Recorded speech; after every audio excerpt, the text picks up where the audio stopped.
Next up, it's Olympiacos versus Manchester United in the Champions League. And you have to ask, did Fulham do United the biggest favour when they took Konstantinos Mitroglou away from the Greek giants? Well, perhaps not. In Olympiacos' last 5 matches, they've scored 17 goals.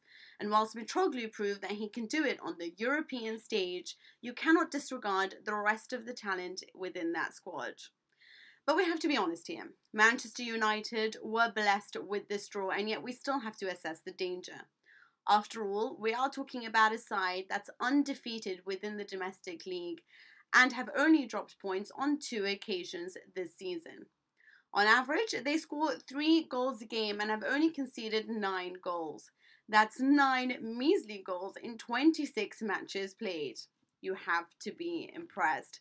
Olympiacos are far and away the best side in Greece and sit 20 points ahead of the second placed team.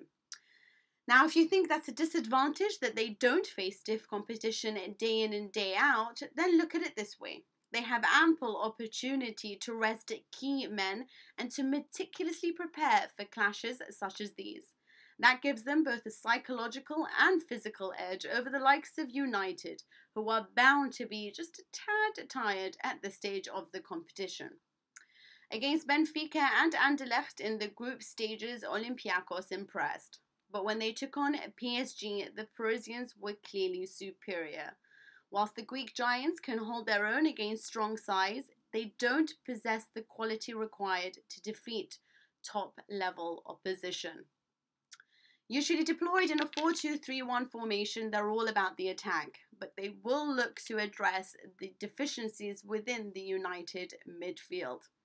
They may not possess the kind of players you will find in the Premier League, but they do have hard-working ones, such as Giannis Maniatis, the box-to-box midfielder who has already managed to score against English opposition before.